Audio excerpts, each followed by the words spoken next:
উপস্থিত আছেন আমাদের লক্ষ্মীপুরের সদর আসনের ছাত্র জনতার প্রাণ প্রিয় নেতা, ইসলামী ছাত্র শিবিরের সাবেক কেন্দ্রীয় সভাপতি, জামাত ইসলামী বাংলাদেশের কেন্দ্রীয় কর্ম পরিষদের অন্যতম সদস্য,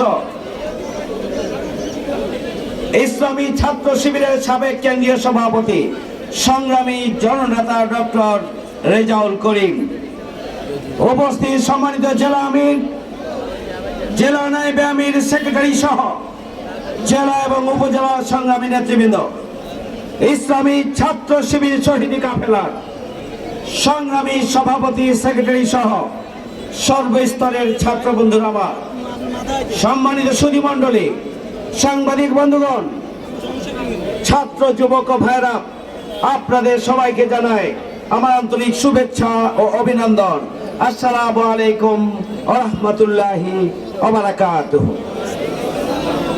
সংগ্রামী ভাইরা আমার, আপনারা সেই সকাল থেকে অপেক্ষা করছেন, অনেক বক্তব্য শুনেছেন এবং আমার পূর্বে অত্যন্ত গুরুত্বপূর্ণ ঝাঁঝালো আপনাদের হৃদয়কে কেড়ে নেওয়ার মতো বক্তব্য আমাদের দুইজন সাবেক কেন্দ্রীয় সভাপতি রেখেছেন। আল্লাহ রাব্বুল আলামিন তাদের যোগ্যতাকে আরো বৃদ্ধি করে দিন। সংগ্রামী ভাইয়ের আমার, আমি শ্রদ্ধার সাথে স্মরণ করছি যিনি এই মাটিতে শুয়ে আছেন, আমাদের শ্রদ্ধাভাজন জাতীয় নেতৃত্ব, যিনি দীর্ঘদিন অত্র অঞ্চল থেকে শুরু করে গোটা বাংলাদেশের ইসলামী আন্দোলনের গোড়াপত্তনের জন্য ভূমিকা পালন করেছেন, আমাদের একান্ত শ্রদ্ধাভাজন মাস্টার শফিকুল্লাহ সাহেবকে শ্রদ্ধার সাথে স্মরণ করছি। মানবতার ডাক্তার, শহীদ ডাক্তার ফয়েজ আহমেদ ভাইকে, গরিবের ডাক্তার ডাক্তার ফয়েজ আহমেদ ভাইকে, যাকে অন্যায়ভাবে ধরে নিয়ে ছাদের উপরে গুলি করে হত্যা করে তার মৃত্যু নিশ্চিত করার জন্য ছাদ থেকে নিচে ফেলে দেওয়া হয়েছিল, নির্মমভাবে হত্যা করা হয়েছিল। আমরা ধিক্কার জানাই ওই তাহের বাহিনীকে, যারা ইসলামী ছাত্র শিবিরের কেন্দ্রীয় কার্যকরী পরিষদের সদস্য, যার সাথে আমরা একসাথে কাজ করেছিলাম, বিনয়ী, নম্র, ভদ্র এবং এলাকার মানুষের সম্ভাবনাময় প্রিয় নেতা, ইসলামী ছাত্র শিবিরের কার্যকরী পরিষদের সদস্য আমাদের মহসিন ভাইকে হত্যা করেছে। আজকে আমরা স্মরণ করছি আমাদের সেই প্রিয় শহীদ জায়েদ বিন মনির। এই তাহেরের ঘৃণ্য সন্ত্রাসী কার্যক্রমের শিকার হচ্ছে জায়েদ বিন মনির। তাহের সাহেব, আমি শুনেছি আপনি মারা গিয়েছেন, আপনি মারা গিয়ে বেঁচে গিয়েছেন, নতুন বাংলাদেশের চেহারা দেখলে আপনি হার্ট ফেল করতেন। গোটা বাংলাদেশের কোন এক ইঞ্চি জমিনেও আপনি থাকলে, হারিয়ে থাকলে খুঁজে বের করে আনা হতো আপনাকে। আপনি আমাদের কলিজায় হাত দিয়েছিলেন। আজকে শুনছি ওই কুখ্যাত মরহুম তাহের বাহিনীর দুই সন্তান বিপ্লব এবং টিপুন নতুন করে সন্ত্রাস সৃষ্টি করছেন। আপনারা কোথায়? আপনারা বাংলাদেশে আছেন না বিদেশে চলে গিয়েছেন? এই লক্ষ্মীপুরের ছাত্র জনতা তা জানতে চাই। মাটির কত গভীরে আপনি লুকিয়ে থাকবেন, এদেশের মানুষ আপনাকে ধরে এনে ওই আইন শৃঙ্খলা বাহিনীর হাতে ধরিয়ে দেবে, পালিয়ে বাঁচবেন না। সংগ্রামী ভাইয়ের আমার, বহু শহীদের রক্তের বিনিময়ে এই ঐতিহ্যবাহী লক্ষ্মীপুর জেলা এদেশের ছাত্র জনগণের একটি দুর্ভেদ্য ঘাঁটিতে পরিণত হয়েছে। আলহামদুলিল্লাহ, লক্ষ্মীপুর জেলায় মামলা হামলা, জুলুম নির্যাতন, নিষ্পেষণ, গুলি করে হত্যার দীর্ঘ ধারাবাহিক ইতিহাস রয়েছে। এরপরও দমানো যায়নি জামাত ইসলামীকে এবং ইসলামী ছাত্র শিবিরকে। জামাত ইসলামী এবং ইসলামী ছাত্র শিবির জনগণের ভালোবাসায় সিক্ত হয়েছে। আজকে তা প্রমাণিত হয়েছে একটি পথসভার উপস্থিতির মাধ্যমে। সংগ্রামী ভাইয়ের আমার, আপনারা ঐতিহাসিক 5ই আগস্টের যে গণঅভ্যুত্থান, ছাত্র জনতা গণঅভ্যুত্থানে ভূমিকা পালন করে এ দেশকে মুক্ত করেছেন, স্বাধীন করেছেন। এই জন্য আপনাদের প্রতি জানাই সংগ্রামী শুভেচ্ছা এবং অভিনন্দন।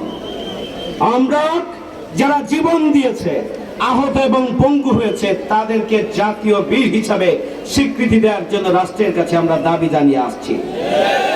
আমরা যারা জীবন দিয়েছে, ক্ষতিগ্রস্ত হয়েছে, তাদের তালিকা তৈরি করে তাদেরকে পুনর্বাসনের মাধ্যমে তাদের সামগ্রিক অভিভাবকত্বের দায়িত্ব সরকার নেবে। সেই দায়িত্ব, সেই দাবি আমরা প্রথম দিন থেকেই জানিয়ে আসছি। প্রিয় ভাইরা আমার, যাদের রক্তের বিনিময়ে বাংলাদেশের নতুন স্বাধীনতা, তাদের বিদেহী আত্মা, ক্ষতবিক্ষত হৃদয় তখনই প্রশান্তি পাবে এই নতুন স্বাধীনতাকে যখন আমরা অর্থবহ করে তুলতে পারবো। এখনো শকুনরা স্বাধীনতা উত্তর নতুন বাংলাদেশকে আবার চক্রান্তের বেড়াজালে নিয়ে যাওয়ার জন্য ষড়যন্ত্র করছে। সদা জাগ্রত থাকতে হবে।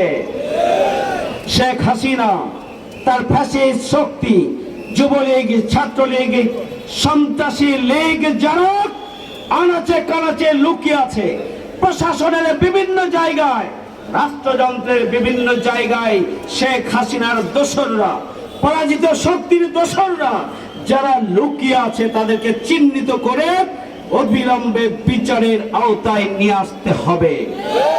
কোন চক্রান্তকে নতুন করে বাংলাদেশে আমরা বাস্তবায়ন হতে দেব না এবং দেব না ইনশাআল্লাহ। সংগ্রামী ভাইয়ের আমার, বাংলাদেশ জামাত ইসলামী একটি দায়িত্বশীল সংগঠন। বাংলাদেশ জামাত ইসলামী জনগণের অধিকার প্রতিষ্ঠা করতে চায়, জনগণের গণতান্ত্রিক অধিকার ফিরিয়ে দিতে চায়। জামাত ইসলামী একটি সুখী, সমৃদ্ধশালী, বসবাসযোগ্য নতুন বাংলাদেশ গড়ে তুলতে চায়। যেখানেই সমস্যা, যেখানেই বিপদ, যেখানেই সংকট, যেখানেই প্রাকৃতিক দুর্যোগ, যেখানেই বন্যা, যেখানেই অগ্নিসংযোগ, যেখানেই রাস্তা অ্যাক্সিডেন্ট, যেখানেই ভূমিকম্প, যেখানেই বিপর্যস্ত মানবতা, সেখানেই বাংলাদেশ জামাত ইসলামী গিয়ে হাজির হয়। সেখানেই আমিরের জামাত গিয়ে হাজির হন, জামাত ইসলামীর নেতাকর্মীরা সেখানে গিয়ে হাজির হন। প্রিয় ভাইয়ের আমার, কোন বিপদ, কোন জুলুম, নির্যাতন, নিষ্পেষণ জামাত ইসলামীকে তার কার্যক্রম থেকে বিরত রাখতে পারে নাই। আপনারা দেখেছেন বিগত 16 বছরে জামাত ইসলামী সেই কার্যক্রম চালিয়ে গিয়েছে। দ্বিতীয় স্বাধীনতা উত্তর অত্র অঞ্চলে যে 50 বছরের মধ্যে সবচেয়ে ভয়াবহ বন্যা সংঘটিত হয়েছিল, সেই বন্যার মানুষের পাশে সর্বপ্রথম জাতীয় নেতা হিসেবে কে এসে দাঁড়িয়েছিল? আমিরে জামাত ইসলাম। সংগ্রামী ভাইয়ের আমার, এখানকার জামাত শিবিরের নেতৃবৃন্দ মানুষের মানবতার পাশে, মানুষের কাছে এসে দাঁড়িয়েছে। আমরা মানবতার কল্যাণে কাজ করি, মানবতার মুক্তির জন্য কাজ করি, 18 কোটি মানুষের সুখী, সমৃদ্ধশালী বাংলাদেশ গড়ে তোলার জন্য কাজ করি। সুতরাং জামাত ইসলামী সকল পরিস্থিতিতেই জনগণের সাথে আছে, ছিল এবং আগামী দিনেও থাকবে ইনশাআল্লাহ। আওয়ামী লীগ কত সন্ত্রাসী তৈরি করেছে তা যদি আমরা একে একে বলতে থাকি, শুধুমাত্র লক্ষ্মীপুর জেলার আওয়ামী লীগ, ছাত্রলীগ, যুবলীগের সন্ত্রাসীদের কাহিনী যদি লিখতে হয় শত শত খণ্ড তৈরি হবে, এক এক দিনের জন্য এক একটি বই রচনা করা সম্ভব হবে। এই ধরনের অপরাধ তারা করেছে। কমলনগরে আওয়ামী লীগের সেক্রেটারি উপজেলা নুরুল আমিন রাজু অ্যাডভোকেট সন্ত্রাসী বহু লোকের বাড়িঘর দখল করেছে, অনেককেই বাড়ি ছাড়া করেছে।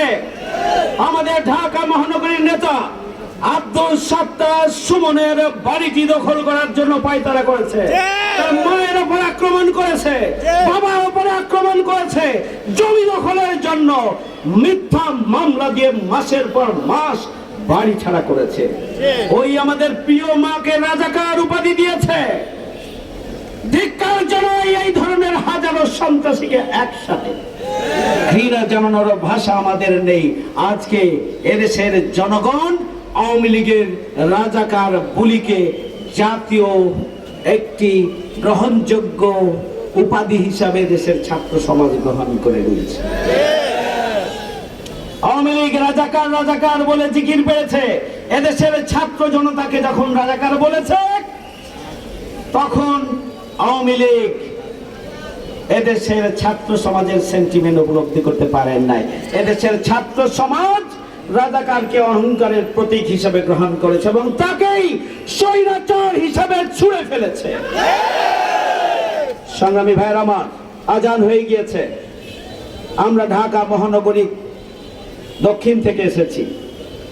আমরা আপনাদের পাশে শুধুমাত্র আপনাদের দেখার জন্য এসেছি, আমাদের ভালোবাসা প্রদর্শনের জন্য এসেছি, আপনাদের দোয়া নেওয়ার জন্য এসেছি। আমাদের সীমিত সামর্থ্য নিয়ে অত্র এলাকার সমস্ত জেলায় আমরা গতকাল থেকে আমরা চেষ্টা করছি মানুষের কাছে পৌঁছানোর জন্য। আমরা জানি এখানে যে বিপুল পরিমাণ ক্ষতি হয়েছে, ক্ষতিগ্রস্ত মানুষগুলোর জন্য এটি কিছুই নয়। তারপরও আমাদের দায়বদ্ধতার জায়গা থেকে, মনের প্রশান্তির জায়গা থেকে আপনাদের সাহস যোগানোর জন্য আপনাদের পাশে এসে দাঁড়িয়েছি। আপনারা আমাদের জন্য দোয়া করবেন। ইনশাআল্লাহ আগামী দিনের নতুন বাংলাদেশ গড়ার লক্ষ্যে আমরা কাঁধে কাঁধ মিলিয়ে আমরা সকল চ্যালেঞ্জ ওভারকাম করে, সকল ষড়যন্ত্রকে পদদলিত করে আমরা আমাদের চূড়ান্ত বিজয় না হওয়া পর্যন্ত আমরা আমাদের সংগ্রাম অব্যাহত রাখবো ইনশাআল্লাহ। সবাইকে ধন্যবাদ।